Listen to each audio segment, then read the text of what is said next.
Bonjour les amis, bienvenue sur Tu joues ou quoi pour cette nouvelle vidéo. Aujourd'hui nous allons parler d'un jeu de combat qui s'appelle Feralis. Alors c'est un jeu de combat, ce n'est pas un jeu à la Street Fighter, mais c'est un affrontement entre deux joueurs, un face à face avec des créatures et des Aesir qui sont votre personnage qu'il va falloir essayer de défendre. C'est un jeu de Luca Vincitore, c'est un jeu édité chez Dear Games Studio et localisé en français par Dante Panic Games et donc distribué par Asmodée.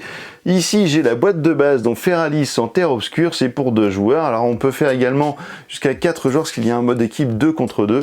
C'est pour 14 ans et plus, pour des parties d'environ 30 à 60 minutes. Alors, les illustrations, je vous cite pas les illustrateurs parce qu'il y en a plein. Voilà, en gros, tout le paragraphe, là, ce sont tous les illustrateurs du jeu. Donc, il y en a beaucoup trop à vous citer. Eh bien, écoutez, on va voir tout de suite comment ça fonctionne, et puis je vous retrouve juste après pour mon avis. À tout à l'heure.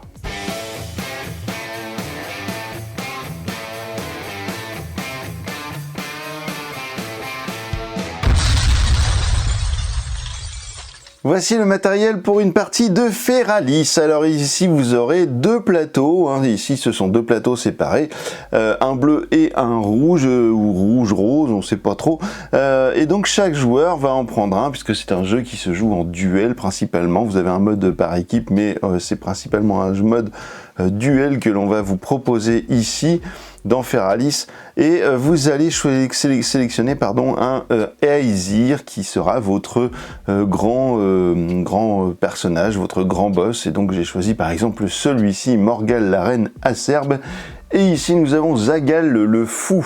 Alors vous allez avoir des cartes issues de différents decks que vous avez ici, différents peuples. Vous avez les Skrill, les Valkun, les Maral et les Gilmora. Quel est le but du jeu de Feralis? Eh bien, c'est un affrontement direct. Le but du jeu, ce sera d'arriver à anéantir le personnage principal de l'adversaire. Chacun aura 20 points de vie. Lorsque vous arrivez à 0 sur le D20 pour les points de vie d'un des personnages, eh bien la partie est gagnée pour l'autre personnage. Voilà. C'est comme ça que vous allez jouer. Et puis donc vous allez avoir une construction de deck à faire, un petit peu comme dans tous les jeux comme ça, avec des différentes factions et des monstres. Vous avez toute une technique pour faire des decks, et puis vous avez également la possibilité, si vous le souhaitez, pour faire une petite partie rapide, et bien vous prenez une faction. Dans chaque faction, vous avez 3 fois les mêmes cartes, vous avez 30 cartes, donc 3 fois 10 cartes identiques. Vous en virez 10 avec donc un exemplaire de chaque carte, et du coup il vous restera 20 cartes, et ça vous fera votre deck de cartes pour jouer, parce qu'un deck de cartes se compose de 20 cartes. Voilà, donc vous allez faire ça, soit de construire des decks. Vous avez également un système de draft qui est intéressant également pour construire votre deck. Soit vous faites ça, soit vous faites au plus simple pour une partie rapide. Sachez quand même que vous avez des peuples supplémentaires ici que sont le règne des crêtes et la forêt sauvage. Donc ça, ce sont des packs d'extension avec des peuples supplémentaires. Donc ici les Rostus et les Corel, avec des cartes de compétences divines et une carte d'Aesir en plus. Voilà, donc ça vous fait toujours des personnages. Donc je les ai pas encore ouverts parce que c'est vrai qu'il y a déjà suffisamment de matériel dans la boîte de base pour pouvoir jouer tranquillement. Donc vous allez faire ça, vous prenez vos petites boîtes. Ensuite, une fois que vous avez vos factions, et bien chacun va les mélanger et récupérer donc son deck de cartes. Alors ici, je les ai pas mélangées. Et ensuite, vous allez mettre votre paquet de cartes juste ici dans votre zone de pioche. Alors, on va regarder maintenant comment se compose une carte de Aesir. Ici, nous avons une magnifique illustration de ce personnage, mais nous avons également ici toute une liste de catalyseurs qu'il va falloir récupérer. Ici, on voit qu'on doit prendre 2 catalyseurs de 2 et 2 catalyseurs de 3. Et bien, ce sont les jetons qui sont juste ici. Je vais en prendre 2 de 2, 2 de 3. Et je vais prendre également 3 boucliers qui seront des jetons de défenseur. Vous allez voir après à quoi ça sert. Et je vais prendre également 3 jetons verrou qui vont correspondre au nombre de jetons boucliers que j'aurai devant moi. Vous avez ensuite tout un emplacement pour les compétences divines. Et bien, si je suis cette carte, je vais pouvoir prendre jusqu'à 3 cartes d'un type, du type de carte avec ce logo, et une carte de compétences divines avec ce logo, et tout cela pour une valeur de 12. Alors vous allez chercher dans vos paquets de cartes divines, de compétences divines, quels sont les logos auxquels vous avez le droit. Donc par exemple, j'ai ici, et puis hop là, j'ai ces cartes là. Les autres, je peux les enlever parce que je n'y ai pas le droit. Et je vais donc récupérer des cartes dans ce paquet pour une valeur de 12, sachant que la valeur, elle est indiquée juste ici en haut des cartes, et que plus vous prenez des valeurs fortes, plus les pouvoirs sont puissants, bien évidemment. Ces cartes-là, une fois que vous allez les avoir, vous allez les placer juste ici, je vais virer tout ça, juste ici au niveau de la zone d'incubation. Vous voyez qu'il y a des chiffres de 0 à 6. Eh bien, si je prends une carte 5, eh bien, elle va aller ici en 5. Et au fur et à mesure des tours de jeu, eh bien, elle va descendre.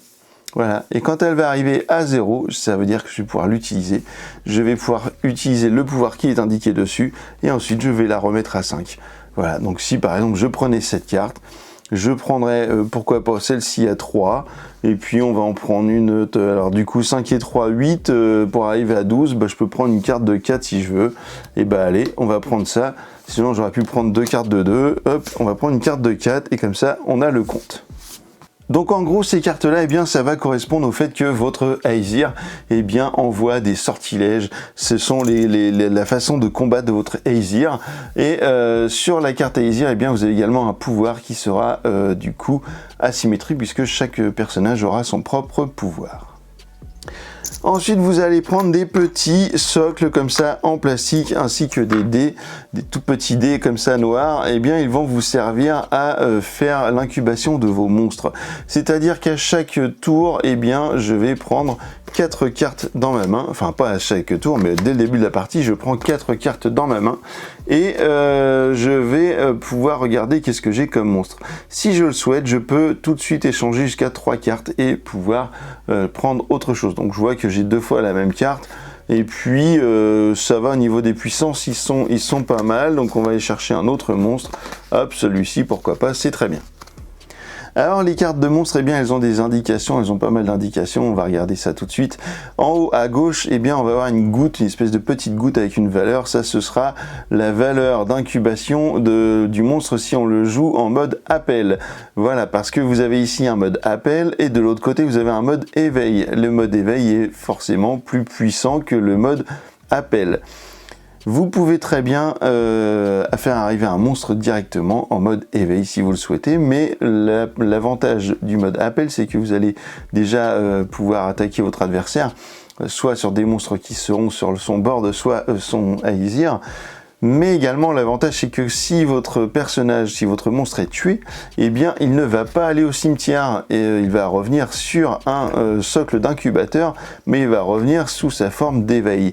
Donc c'est ça l'astuce, c'est que quand vous prenez un monstre en mode appel, il est battu, il revient obligatoirement sur un petit incubateur et du coup il va revenir en mode éveil et il sera en tout cas normalement plus puissant.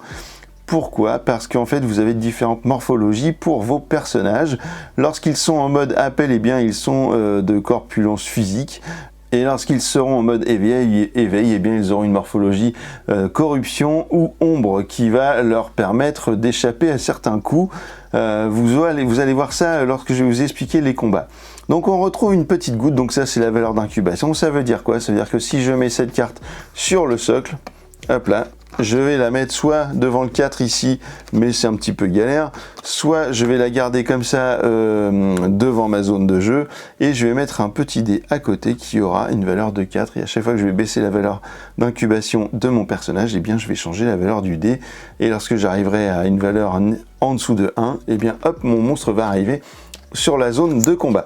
Donc les petits socles, je vais les enlever parce que de toute façon, sinon on verra rien. Donc ça, on va enlever ça. Donc ça c'est la durée d'incubation. Ici vous avez les points de vie du personnage, vous avez évidemment son nom et son illustration, et vous avez donc son type, donc là ce sont des créatures, et puis vous avez également sa race, puisqu'ici ce sont la faction des Valkyns. Donc si on avait fait un draft ou si on avait fait une création de deck avec multi faction, eh bien ça aurait permis d'avoir des différentes factions dans le deck. Ici, vous allez avoir une autre valeur qui sera la vitesse. La vitesse est importante parce que lorsque vous allez combattre une créature, on va d'abord regarder la vitesse à laquelle il frappe. Même si c'est vous l'attaquant et que l'autre créature est censée se faire taper dessus, si elle est plus rapide que vous, eh bien elle va vous taper en premier.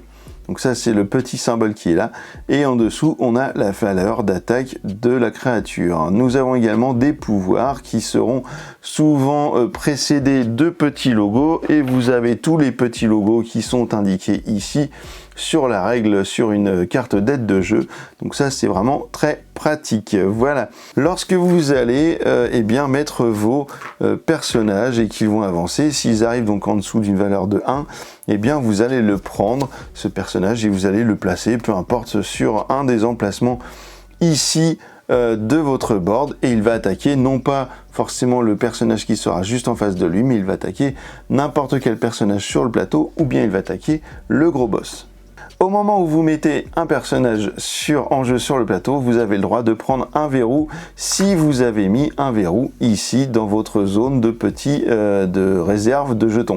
C'est-à-dire qu'au début du jeu, je vous l'ai dit, suivant votre Aesir, vous allez prendre un certain nombre de catalyseurs, un certain nombre de jetons défenseurs, et vous avez une phase de jeu qui, je vais y venir dans un instant, une phase de jeu, vous allez placer des jetons ici, et ces jetons, vous allez pouvoir les utiliser à partir du moment où ils sont ici. Les catalyseurs, ils servent à quoi? Eh bien, par exemple, si j'ai un monstre ici qui est en incubation et qui a une valeur de 4, si jamais j'ai un catalyseur juste ici, eh bien, je vais pouvoir dire, par exemple, j'utilise ce catalyseur sur ce personnage, et du coup, il passe à 2, donc il va gagner 2 tours pour arriver plus vite sur le champ de bataille. Alors ces emplacements, vous n'en avez pas 50, vous en avez 5. Vous avez moins d'emplacements ici que de jetons disponibles sur le côté du plateau, donc il va falloir faire des choix. Ici par exemple, je vous disais, si vous avez un jeton défenseur ici, au moment où je place une créature, je peux très bien la déclarer en tant que défenseur, je mets le jeton dessus, du coup j'ai un emplacement vide qui ne devrait pas, donc je vais mettre un petit verrou pour dire que cet emplacement il n'est pas vide. Et qu'est-ce qui va se passer? Eh bien cette carte sera la cible obligatoire de tous ses adversaires, c'est-à-dire que n'importe quel monstre qui devra agir sur ce personnage et non pas sur les autres. Donc c'est une manière de pouvoir détourner l'attention et de pouvoir protéger votre Aesir. Alors on peut regarder, tiens, comment ça se passe un combat. Donc je vais le mettre comme ça. Du coup c'est forcément, voilà, on va le mettre dans sa forme physique, sa morphologie physique. C'est plus cohérent. Donc ici nous avons par exemple ce personnage. On va enlever le défenseur pour l'instant. Nous avons ce personnage qui va attaquer celui-ci. Celui-ci a une valeur de vitesse de 1. Et l'adversaire a une valeur de vitesse de 2 qui est indiquée ici, donc ça veut dire que c'est l'adversaire qui va taper en premier. Si l'adversaire avait une vitesse de 1 également, eh bien les deux personnages s'attaquent et subissent les dégâts en même temps. Donc c'est à dire qu'ils peuvent très bien mourir en même temps si le cas se présente. Ici nous avons donc l'attaque de 2 qui va venir donc attaquer notre personnage ici, le jeune apprenti, qui a 3 points de vie. Donc en fait notre personnage va subir 2 dégâts. Ça veut dire qu'ici je vais mettre -2 parce qu'en fait il va prendre tous les dégâts possibles de cette attaque. Pourquoi? Parce qu'ils sont à des morphologies identiques. Nous avons une attaque physique, donc jaune, contre une attaque, contre une morphologie jaune, donc vous avez compris que tous les dégâts arrivent sur ce personnage. En contrepartie, ma carte de jeune apprenti peut contre-attaquer parce qu'il n'est pas mort, et du coup on avance la carte pour dire, voilà, je la joue. Et puis le personnage va prendre -1, sauf que vous voyez qu'ici il avait 1 point de vie. Donc ce personnage va soit aller dans le cimetière si jamais le joueur n'a pas de place sur ses incubateurs, mais s'il a au moins un incubateur de libre, la carte va revenir dans l'incubateur, mais en mode éveil pour un prochain tour.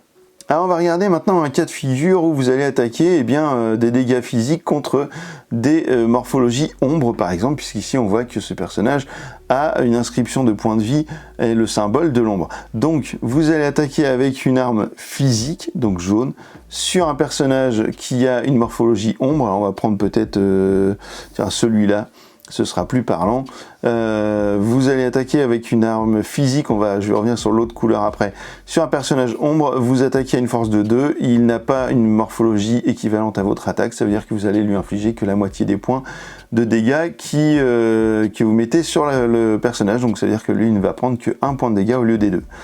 Si j'avais eu, comme ici, vous voyez le petit symbole rouge, si j'avais eu le petit symbole violet de l'ombre, c'est-à-dire que j'aurais pu lui infliger la totalité des dégâts. Si c'était un personnage avec une morphologie celle-ci, la forme morphologie corruption. Là, je peux attaquer un personnage avec soit une morphologie physique, soit une morphologie de corruption. Je l'attaque, il prend l'entièreté des dégâts. C'est comme ça que ça va marcher. Ensuite, je suis en capacité, si je veux, d'attaquer, même s'il y a des monstres en face de moi, je peux attaquer les Aesir. Et par exemple, je vous avais dit que je pouvais mettre un jeton défenseur. Donc si j'ai un jeton défenseur là-dessus, imaginons qu'il y ait ces deux personnages-là qui soient en face de moi, eh bien, ils ne pourraient pas aller attaquer mon Aesir, ni mon personnage, par exemple, qui est ici. Il sera obligé d'attaquer cette créature, car elle a le jeton défenseur. Si jamais je n'ai pas de personnage avec un jeton défenseur, si je n'ai pas de créature, eh bien je vais par exemple pouvoir réduire l'incubation d'un personnage très vite pour le faire venir. Exemple, si j'ai un catalyseur de disponible ici de 2 et que mon personnage ici était sur le 2, ou bien même si j'avais un catalyseur de 3, c'est pareil, vous pouvez être au-dessus. Imaginons que ce personnage fasse une grosse attaque sur mon Aesir. Et ça me plaît pas du tout. Et bien au moment où il le fait, j'ai le droit d'utiliser moi un catalyseur en disant bah, j'utilise mon catalyseur ici de 2, du coup ici j'arrive à 0, je prends mon monstre, je le mets ici, et vu que j'ai un défenseur de libre, et bien je le mets ici, et comme ça tu peux pas attaquer mon Aesir, tu es obligé d'attaquer mon monstre. C'est comme ça que vous pouvez faire pour créer ce qu'ils appellent une embuscade. Un jeton défenseur, quand il est fini d'utiliser, c'est-à-dire quand la créature est morte, vous allez le remettre ici, face retournée. Donc tous les jetons utilisés, eh bien, ce seront des jetons morts qui vont vous prendre de la place. Il y aura parfois des créatures qui auront des petits pouvoirs, ou alors des cartes de compétences divines qui vont vous dire que vous allez pouvoir retourner, par exemple, un catalyseur de niveau 3 sur sa face retournée. Ça peut tout à fait exister dans le jeu.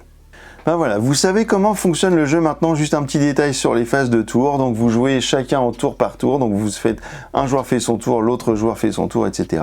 Vous allez avoir d'abord la première phase qui sera la phase de développement, donc toutes les cartes pouvoirs anciens, hop, elles vont se décaler, les compétences divines, pardon.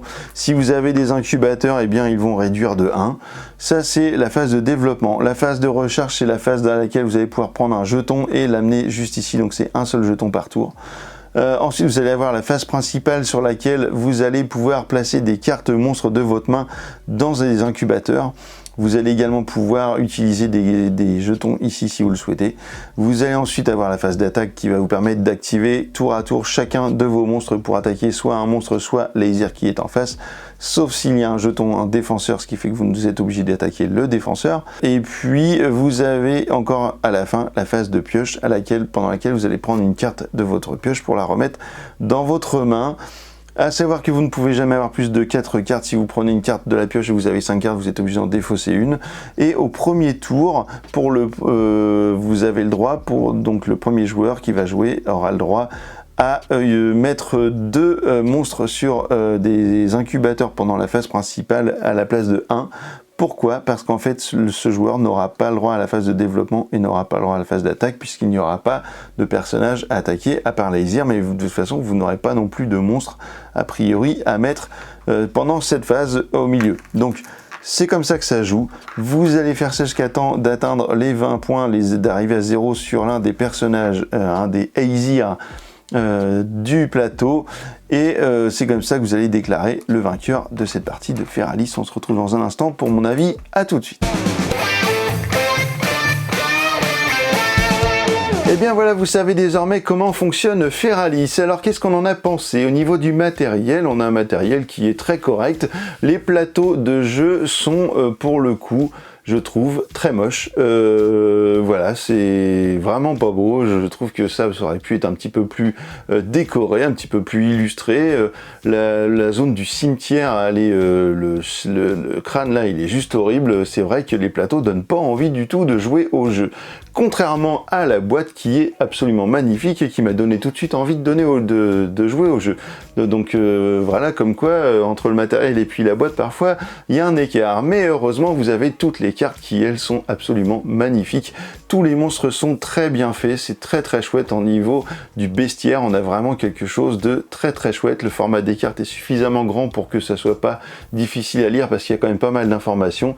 Donc vous avez même un insert pour tout ranger. Non, au niveau du matos, c'est vraiment très très bien, à part le design des plateaux. Les règles, eh bien, elles sont assez faciles à lire, ça va vite, vous allez pouvoir jouer assez rapidement à ce jeu, même si vous avez quand même quelques symboles à retenir, quelques notions un petit peu importantes, mais vous avez des cartes d'aide de jeu qui sont là pour vous aider pendant la partie. Par contre, en fait, si vous en voulez chacun, eh bien, c'est raté parce que vous avez un seul exemplaire des cartes d'aide de jeu, donc ça, c'est un petit peu dommage.